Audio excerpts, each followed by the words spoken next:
आणि इतका मोठा फटका बसेल ना मला असं बिलकुलच वाटलं नव्हतं. तिकीटचा खर्च आमचा पूर्णपणे वेस्ट गेला. हॅलो एव्हरीवन, कसे आहात तुम्ही सगळेजण? स्वागत करते तुमचं माझ्या नवीन एका व्हिडिओमध्ये. रिसेंट व्हिडिओजमधून तुम्हाला समजलंच असेल की मी दुबईला अजून शिफ्ट झालेली नाहीये. आमचा प्लॅन कॅन्सल झालाय. तर व्हिडिओमध्ये मी सांगितलं होतं की 2-3 दिवसातच आम्ही शिफ्ट होणार आहे. मग मी का शिफ्ट नाही झाले? माझा नवराच एकटा शिफ्ट झालेला आहे. मी का थांबलेली आहे? असे म्हणजे भरपूर सारे प्रश्न तुम्हाला पडत असणार आहे आणि त्या सगळ्यांमागून एक मोठी स्टोरी आहे जी मी आज तुम्हाला याच व्हिडिओमध्ये सांगणार आहे. म्हणजे तुमचे सगळे डाऊट्स क्लिअर होतील, म्हणून व्हिडिओ शेवटपर्यंत पहा. सुरुवातीपासून सांगते की काय काय झालं. तर आमचा प्लॅन होता की 11 जुलैला आम्ही फ्लाईट काढणार, म्हणजे तिकीट्स काढणार आहोत आणि जाणार आहोत. आता मी व्हिडिओजमध्ये पण सांगत होते की मी 2-4 दिवसात जाणार आहे आणि व्हिडिओज माझे म्हणजे कसे 2 दिवस लेटच पडत होते. आजचं शूट मी परवा किंवा तरवा टाकत होते असं होतं. म्हणजे एकदम कन्सिस्टंट नव्हतं की काल शूट करते आणि आज टाकते असं नव्हतं. 2-3 दिवस गॅप असायचाच त्यामध्ये. त्यामुळे थोडंसं तुम्हाला कन्फ्युजन पण होत असेल. 11 जुलैला आमची फ्लाईट होती आणि ती आम्ही ना जवळपास बरेच दिवसांआधी म्हणजे फिक्स केलं होतं की 11 तारखेला जायचंय, कारण की सोमवारपासून काहीतरी अमावस्या होतं. मग आम्ही म्हटलं की अमावस्याच्या आतमध्ये जाऊया आणि फार जास्त लवकर पण जायचं नव्हतं, कारण की कीज पण आमच्या हातात येणार नव्हत्या घरातल्या. तर मग आम्ही एकदम परफेक्ट डेट 11 जुलै फिक्स केली आणि म्हणजे तिकीट्स आम्ही काय काढल्या नव्हत्या पहिल्या सुरुवातीला तरी. आणि नंतर जेव्हा पाऊस वाढायला लागला आणि म्हणजे तुम्हाला समजलंच असेल की मुंबईमध्ये पाणी भरलं किंवा सगळीकडे पावसामुळे सगळं चिखल झालेलं आहे, रस्ते फुटत आहेत, म्हणजे भरपूर सारे रिझन्स व्हायला लागले. मग तेव्हा आम्हाला समजलं की तिकीट्स महागणार, कारण की रस्ते तर बंद झालेले आहेत. पुणेसारखे मुंबईसारखे लोक जिकडे जायचं आहे ना तिकडचे रस्ते बंद होतात, तर फ्लाईट्सच्या तिकीट्स वाढतील. म्हणून आम्ही पटकन काय केलं, तिकीट्स बुक केल्या फ्लाईटच्या बरोबर 11 तारखेला. सगळं काय व्यवस्थित चालू होतं. पॅकिंग पण केली होती मी, तुम्ही बघितलं असेल व्हिडिओमध्ये. पॅकिंग झालेलं आमचं, घराचं सगळं शिफ्टिंग झालं होतं. म्हणजे जे काही कामं पहिली करायची ना सगळी आम्ही केली होती. पूर्ण तयारीत होतं की आम्ही दोघं सोबत जाणार आहे, कोणी पुढे मागं जाणार नाही. सोबत गेलं तर आणखीन सोपं होईल. आणि कसं होतं की शिफ्ट व्हायचं म्हटल्यावरती पसारा तर आणखीन जास्तच असतं ना. मग ती सिच्युएशन आमच्यासोबत चालू होती. मग बरोबर 11 जुलैला तिकीट काढणार होतो ना, तर त्याच्या आधी 4 दिवस आधी तिकीट्स आम्ही काढल्या. म्हणजे 8 तारखेला वगैरे आम्ही तिकीट्स काढले असतील. आणि ज्या दिवशी तिकीट्स काढल्या त्याच दिवशी आम्ही विजाला पण अप्लाय केलं. आता विजा माझा जो होता ना, एक विजा म्हटलं तर तुम्हाला माहितीच असेल की आपण कुठल्याही देशात जायचं असेल तर आपल्याला विजा हवा असतो. आमच्याकडे एक इमिरेट्स आयडी होती, जसं की म्हणजे तिथं आम्ही रहिवाशी आहोत असं म्हणून एक प्रूफ म्हणून इमिरेट्स आयडी असते. आणि ती आमच्या दोघांकडे पण होती. जेव्हा आम्ही लास्ट टाइम दुबईला होतो ना तेव्हाच आम्ही काढून घेतली होती. म्हणजे आपलं एक आधार कार्ड असते की आपण हा इथे राहतो ना, आपली एक ओळख असते ना, तसं सेम इकडं पण इमिरेट्स आयडी असते. मग त्याचं पण एक डेट असतं की तुम्ही कधी काढले, तिथून किती वर्षांसाठी हवंय तुम्हाला, तेव्हा ते एक्सपायर झाले की पुन्हा त्याला रिन्यू करायचं असतं. मग माझ्या आधी लास्ट टाइम पण माझ्या आधी माझा नवरा गेला होता, तर त्याचं ऑलरेडी आधीच विजा काढला होता, म्हणजे इमिरेट्स आयडी काढली होती. मग त्याची माझ्या आधी एक्सपायर झाली. आता 2 वर्ष होऊन गेले ना, त्याची एक्सपायर झाली. आणि मी बरोबर जुलैमध्येच गेले होते 2 वर्ष आधी, आणि माझी एक्सपायर होणार होते जुलैच्या एंडिंगमध्ये. आता समजलं ना तुम्हाला, जुलैच्या एंडिंगमध्ये. आणि त्याची एक्सपायर होऊन 2 महिने झालेले आहेत, म्हणजे आता सध्या 2 वर्ष कंप्लीट झाले ना. तर आम्ही म्हटलं की चला विजा काढूयात.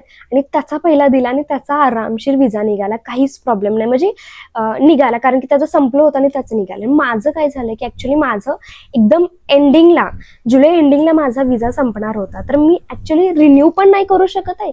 मग नाहीतर मला एकतर ते विजा म्हणजे आहे जो इमिरेट्स आयडी आहे ना तो कॅन्सल करावा लागणार. आणि कॅन्सल करण्यासाठी एक्स्ट्रा पेमेंट पण करावं लागतं, म्हणजे समथिंग 1000 दिरहम किंवा असं काहीतरी. मग रिन्यू आणि 1 महिन्यानंतर मला रिन्यू करायलाही डबल पैसे द्यावे लागणार आणि आता कॅन्सल करायला पण डबल पैसे, म्हणजे डबलच पैसे जात होते.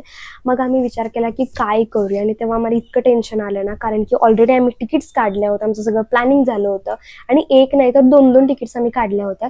नेहमी आम्ही काय करतो की इकडून कोल्हापूर टू मुंबई कारनी ट्रॅव्हल करतो, म्हणजे 7-8 तास जरी लागले ना तरी कारनी ट्रॅव्हल करून मग जातो.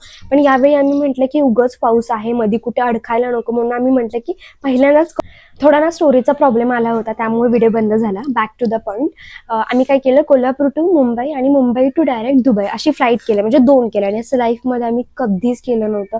पहिल्यांदाच म्हणलं की प्रवास थोडासा सोपा होईल, लवकर पोहोचेल, जास्त दगदग नाही होणार आहे, म्हणून असं केलं. आणि महत्त्वाचं म्हणजे कोल्हापूर टू मुंबईची जी फ्लाईट होती ती आमची स्टार एअर होती आणि त्याला फक्त 15 kg चालत होतं. आणि मुंबई टू दुबई होती ना, त्याला 25 kg एअर इंडिया होती. मग तिकडे आम्हाला कसं होतं की 25 kg तर आम्हाला घेऊनच जायचं होतं, कारण इतका सारा पसारा होता. म्हणून आम्ही काय केलं, स्टार एअरची जी फ्लाईट होती ना 15 kgची, त्याची लगेज आम्ही वाढवलं आणि 25 kg पर्यंत केलं, म्हणजे 10-10 किलो एक्स्ट्रा केलं. आणि त्याचंही एक्स्ट्रा मी पे केलं होतं. बऱ्यापैकी ना दोन्ही फ्लाईटची कॉस्ट आम्हाला चांगली हाय आली होते. एक ॲव्हरेज बघायला गेलं तर एका व्यक्तीला 25,000च्या आसपास आलं होतं. आणि इतका मोठा फटका बसेल ना मला असं बिलकुलच वाटलं नव्हतं. बॅक टू द पॉईंट, म्हणजे त्याचा विजा निघाला आणि माझा निघाला नाही, कारण की त्याने मला स्पॉन्सर केलं होतं. माझ्या विजावरती म्हणजे म्हणतो ना आपण की तो कनेक्टेड व्यक्ती होता आणि त्याचाच विजा एक्सपायर झाला तर मी काहीच करू शकत नाही, माझं अस्तित्वच नसल्यासारखं झाले. मग त्याचा नसल्याशिवाय माझं काहीच करता येत नाही, म्हणजे माझं चेंज करू शकत नाही, माझं रिन्यू करू शकत नाही, काहीच करू शकत नाही, कारण की त्याचा एक्सपायरच झाला होता. तो नसल्यासारखाच होता, मग तो नसल्यामुळे मी नसल्यासारखं झालं होतं. मग आम्ही काय म्हणजे सगळ्या घरातली बसून विचार केला की काय करूया, कुठलं बेनिफिशियल असेल, काय करू शकतो आपण. मग काय झालं, मला घेऊन जायचं तर 2 वेळा खर्च होऊ शकतो, म्हणजे एक म्हणजे कॅन्सल करायचा विजा, त्याचा एक वेगळा खर्च, आणि पुढच्या महिन्यात रेन्यू करायचाही वेगळा खर्च. मग त्यापेक्षा चांगलं होतं की डायरेक्ट तो जाईल आणि तो रेन्यू केल्यानंतर फक्त मला तो त्याचा विजा काढेल नवीन, मला फक्त रेन्यू करण्यासाठी जायला लागेल, मग त्याला फक्त एक टाइमचा खर्च लागेल. पण हे मात्र खरं होतं की तिकीटचा खर्च आमचा पूर्णपणे वेस्ट गेला. आणि त्या गोष्टीचा मला खूप जास्त दुःख झालं की उगाचच आम्ही इतक्या लवकर तिकीट्स काढल्या आणि त्या सगळ्या वेस्टच गेल्या. त्याचा खूप असं म्हणजे हे झालं की इतक्या लवकर नको काढायला हवं होतं, पहिला विजाचं बघायला हवं होतं आणि मग तिकीट्स काढायला लागले होता. आणि हे असं आमच्यासोबत आणखीन एकदा पण झालं की म्हणजे माझं विजा म्हणजे माझं काहीतरी विजा का काहीतरी निघतच नव्हता. मग त्याला काय झालं की 2-3 दिवस आम्ही वेट केले आणि त्यानंतर निघालं. म्हणून मला एक अपेक्षा काय होती की 2 दिवसात माझं निघेल, म्हणजे जायच्या आधी मी म्हणत काय टेन्शन घ्यायची गरज नाही, 2 दिवसात निघेल. त्याला मात्र टेन्शन आलं होतं. माझं असं होतं की काय नाही, बिंदास्त राहायचं, येतंय काय होईल, काहीच होईल का नाही येणार, असं माझं चालू होतं. पण शेवटचं नाहीच झालं. आणि मग आम्ही सगळ्यांनी ठरवूनच विचार केला की त्याला जाऊ देत आधी, आणि त्याचा विजा एकदा का रिन्यू झाला, म्हणजे इमिरेट्स आयडी बनली त्याची, की मग मी आरामशीर येऊ शकते. मग मी काही दिवसांनी जाईल मागून, असा आमचा पूर्णपणे प्लॅन झाला. मग नंतर आता तिकीट्सचं की नाही काहीच करू शकत नाही असं मला वाटत होतं, पण नंतर आम्ही थोडंसं हे केलं. 48 आवर्सच्या आतमध्ये काहीतरी 48 आवर्सच्या आतमध्ये आपल्याला तिकीटची डेट चेंज करू शकतो ना. तर मग आम्ही काय केलं, स्टार एअरची जी तिकीटची डेट होती ना ती फक्त चेंज केली, काही दिवसांनंतर ना केली. त्याचं फक्त थोडंसं म्हणजे पैसे वाचले, काय 5-6 हजाराची होती ना ती तेवढे वाचले. आणि एअर इंडियाची काही झालंच नाही, ते पॉसिबलच नव्हतं. आणि तिकीट्स काढताना पण आम्ही रिफंडेबलची काढली नव्हती, किंवा डेट चेंजवाली नव्हती, किंवा नाहीच काय काढलं. मग त्या गोष्टीचं एक दुःख आहे की ते थोडेसे पैसे त्यामध्ये वेस्ट गेले आमचे. अदरवाईज दुसरं काही सगळं व्यवस्थित आहे. तो पुढे गेलेलाचा विजा काढण्यासाठी तर एक आठवडाभर तर विजा लागतो, कारण सगळे आपल्याला व्हेरिफिकेशन्स करावे लागतात, डॉक्युमेंट्स द्यावे लागते, मेडिकल टेस्ट द्यावे लागतात, म्हणजे ब्लड टेस्ट करतात, म्हणजे असे भरपूर सारी प्रोसेस करतात. आणि मग त्यानंतर एक 2-3 दिवसानंतर ना एक आपला म्हणजे इमिरेट्स आयडी येते. तर मी म्हटलं की चला लई पण आपण गडबड करायला नको, त्याच्या आधी आम्ही तिकीट्स काढू शकत होतो, म्हणजे 15 तारीख, एक 5-6-7-8 दिवसांमध्ये त्याचं विजाचं काम झालं असतं, म्हणजे इमिरेट्स आयडीचं. पण आम्ही म्हटलं की नको, आणि काहीतरी डिले झालं तर त्याही फ्लाईटचा खर्च नको, त्यापेक्षा थोडंसं लेट काढूयात, म्हणजे काय होईल की जरी काय एक्स्ट्रा टाइम जर गेला इमिरेट्स आयडी काढायला तर तोपर्यंत आम्ही बरोबर त्या टायमिंगला जाईल.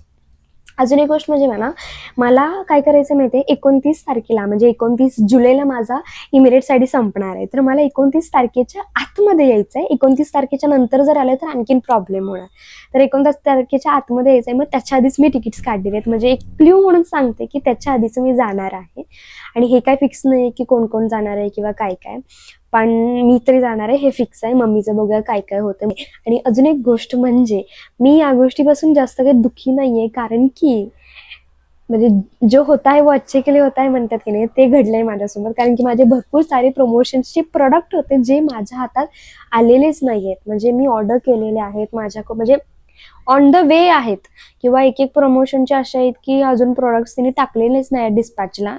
आणि माझ्या हातात ते नाही आहेत आणि माझं सगळं डील झालेलं आहे त्यांच्यासोबत, मी कसं काय म्हणजे कोलॅबरेशन्स करणार. तर माझं आधी होतं की लवकर बरोबर त्या टायमिंगपर्यंत जे काय प्रोडक्ट्स येणार ना, म्हणजे मी सगळं फिक्सच केलं होतं की त्या 11 तारखेच्या आतमध्ये जेवढे प्रोडक्ट्स येणार त्याचेच कोलॅबरेशन्स करणार आहे. पण काय सगळं टायमिंगवर येईल असं होणारच नाही. फ्लिपकार्टनं तर इतका धोका दिला ना, माझे 4-5 प्रोडक्ट्सना डायरेक्ट कॅन्सलच करायला लागलाय. तर त्याचंही मला टेन्शन आलं होतं आणि आणखीन एक कोलॅबरेशन होतं जे मला इथेच करायचं होतं, इंडियामध्ये मी करू शकत होते.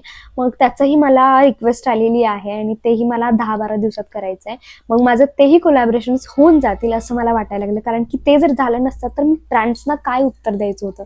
माझ्याकडे काय उत्तरच नव्हतं, कारण की आपण एक असतं ना की आपली एक हे बनलेलं ऑफर बनलेली आहे, आपला एक ईमेल बनलेला आहे, सगळं काही त्याच्यामध्ये सांगितलं, मी साईन केले, मी ऍक्सेप्ट केलेली आहे त्यांची ऑफर आणि मी नंतर देऊ शकत नाही असं कसं होईल, हे पण थोडंसं मला टेन्शन होतं. दुसरी गोष्ट म्हणजे मला तितकं सगळं साहित्य घेऊन जायचं होतं ना. माझे कपडे मी ऑलमोस्ट 75% कपडे मी इथंच कोल्हापूरमध्ये ठेवलेले आहेत, फक्त 25% घेऊन जाते. मला नाही आवडत की माझे कपडे माझ्यापासून लांब असतील, पण माझ्याकडे काही ऑप्शनच नाही आहे. माझे स्किन केअरचे प्रोडक्ट्स आहेत, माझे प्रमोशनचे प्रोडक्ट्स आहेत आणि अजून इतके प्रोडक्ट्स मला तिकडे घेऊन जावे लागणार आहेत ना. जितकं पॉसिबल होईल तेवढे कोलॅबरेशन्स मी लवकरात लवकर इथे पूर्ण करण्याचा प्रयत्न करते आणि राहिलेले मग मी तिकडे घेऊन जाईल. तर या सगळ्या गोष्टींमुळे मला 2-3 बेनिफिट्स तर मिळालेलेच आहेत.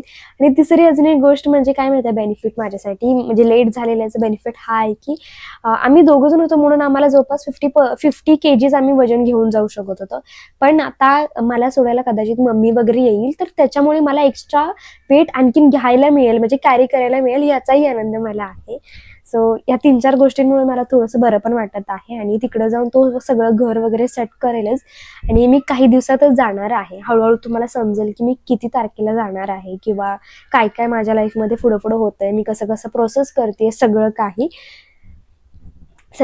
आणि आय होप की तुम्हाला या व्हिडिओमध्ये सगळं समजलं असेल की काय प्रॉब्लेम झाला आणि मी जाणार आहे किंवा इतका काय मोठा प्रॉब्लेम नाही आहे, छोटासाच प्रॉब्लेम आहे, फक्त थोडंसं पैशांचा म्हणजे तिकीटचे पैसेच थोडेसे वेस्ट झाले आमचे, अदरवाईज काही प्रॉब्लेम नाही आहे. मी काही दिवसांमुळे जाणार आहे आणि एका वेने ते चांगलीच गोष्ट आहे की माझी थोडीशी डिले झाली, कारण की मला माझे कोलॅबरेशन्स तर करायला मिळतात. इथून पुढे ना हळूहळू तुम्हाला माझी दुबईची लाईफ पाहायला मिळेल किंवा दुबईची जर्नी, माझे दिवस कसे कसे तिथं जातात, सगळी काही जर्नी तुम्हाला पाहायला मिळेल.